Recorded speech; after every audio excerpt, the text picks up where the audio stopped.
So right here we got the Samsung Galaxy Tab S9 FE. Now FE stands for Fan Edition in case you didn't know. Now in comparison to the normal Tab S9, this one is missing out on a few features, but therefore comes in at just half of the price. Now right now in Germany it is just 480 euros and it still has a great battery life. You get full S Pen Stylus action and you can even play games on it. But first let's see what we get inside the box.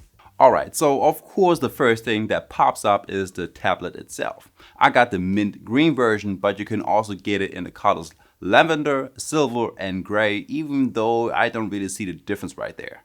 You will also get the S Pen, a USB Type-C charging cable, and as for last, a SIM card remover with some of the paper stuff. Now over to the specs and the design. So the Samsung Galaxy Tab S9 FE looks just like the normal version. It has an aluminum frame and aluminum back with a glass front, and as you can see it is rather slim with a slick design.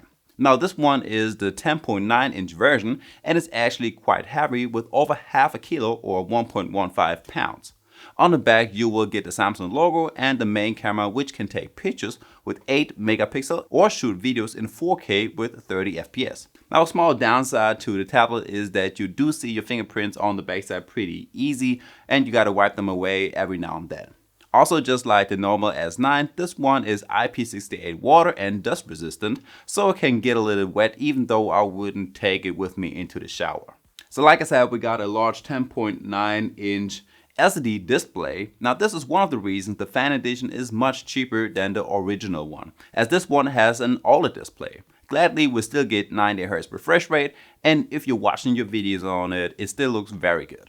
I didn't expect to get such a good result with just the LCD display. You will only see the difference if you actually put it next to a tablet that has an AMOLED display. Now the colors look great and poppy, the contrast is decently sharp, and just the black colors could be a little bit darker, but that's the problem with all LCD displays. The display hits 700 nits, which is bright enough for your indoor use, but maybe not that great outside in the sun. Also, the big black bezels all around the display are a little disturbing.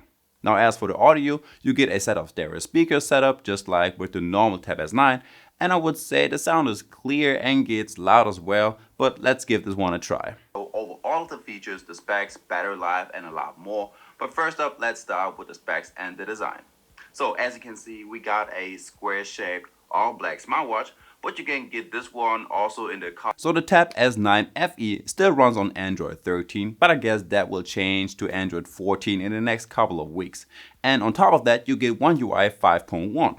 So you have your usual Samsung apps on here like Samsung Internet, Bixby, Samsung Health, and all of that stuff. Now if you hold your tablet in the portrait mode, you will get your fingerprint sensor on the top right side, and I wouldn't say that it's all that great. It always takes me a couple of tries to unlock the screen, and it does have a slight delay as well. Fortunately, we got the face detection and that works much better, and you don't have to do any finger gymnastics if you hold your tablet like this and you have to get around, and yeah, it's not that comfortable. Now, what I also really enjoy is the split screen. So you got that handy taskbar on the bottom, and all you have to do is to take one of those icons and drag it onto your screen, and you can even do it a second time.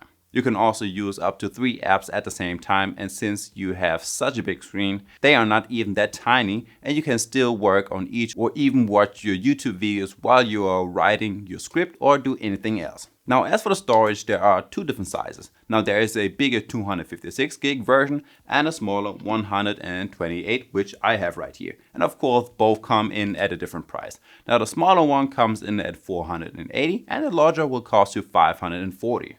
Now on my version, about 25 gigs are already used up by the system, which is actually a lot, but gladly we can expand the storage with an extra micro SD card. Alright, next let's see what we can do with the S Pen Stylus. Now you do have to know that you can actually clip the S Pen on the back of your tablet, and like this it will also charge it. Now if you bring the pen close to the tablet and double press the button, you will get to your pen menu. So you got the very basics covered. The first one on the list is create note. Like this you can create a note with a title and some text to it, so very easy to do. You got Smart Select. If you click on this one, you can draw a box on your screen, and it basically is like a partial screenshot which you can save to your gallery. The next one is Screen Write. This will take a quick screenshot of your display, and from over here you can add a note and text to the screen and save it to your gallery or send it to some of your friends. You can also mark a foreign text and translate it or even draw doodles. Like this, the tablet will turn on the front camera with a small circle around you, and within the circle you can draw some doodles, write text, and even change the color of all of them. Next up, if you scroll down to your quick panel, you will find a DeX mode. This will basically turn your tablet into a mini laptop. Of course, using a clip-on keyboard would be perfect, but you can use it like this as well. You will have your taskbar on the bottom, some icons like Google, your Play Store, and other things, and the overlay looks just like on a laptop. On the bottom left, you will get to all of your other applications and games. You can do quick searches, take screenshots, but you can't hook up an external monitor, but that's not really the purpose of this mode. Now over to the performance and the gaming. Another downgrade compared to the normal S9 tablet is the chipset. Instead of the Qualcomm Snapdragon 8 Gen 2, we only get Samsung's own Exynos 1380 chipset with either 6 or 8 gigs of RAM. So you've already seen that everything on this tablet works pretty smooth in every mode. If it's the normal or in the DeX mode, you can use all your applications and work on multiple tabs at the same time, and the chipset handles it very good. Also, when it comes to the gaming, the S9 FE does a very good job. Now, I would personally leave it in the medium settings to have the best gaming experience and a more consistent frame rate. But if you want to, you can also use it in the higher graphics settings and play like this with next to no frame drops or lags. There's also a small game mode with a few features like you can take screenshots, screen record, look at the temperature of the device, and even open up apps during your gameplay. So you can actually watch a walkthrough while playing the same game. Now, as for the cameras, you get a 12 megapixel ultra wide angle lens right in the middle, with which you can capture videos in Ultra HD with 30 frames per second, which is decent enough for some Zoom calls or video calls with your family. Now, the front camera is an 8 megapixel cam with the same video specs. Now, you also get a few other camera modes like a portrait mode, a pro mode for videos and photos, a night mode, and a few more, but since this is a tablet, the only thing that you will use is probably the video mode. As well as we got the battery life, and Samsung put a 8000 mAh battery in here, which is 2000 mAh smaller than what we get with the S9 FE Plus.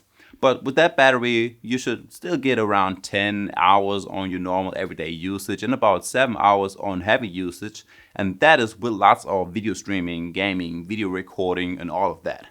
The only negative is the charging speed. With just 45 watts, it will take you several hours until you're back to full life. And guys, there we have it. That's the Samsung Galaxy Tab S9 FE. Now, if you liked the video, make sure to leave a like and subscribe to my channel for more tech reviews. And I guess with that one being said, I will see you in the next one. Peace.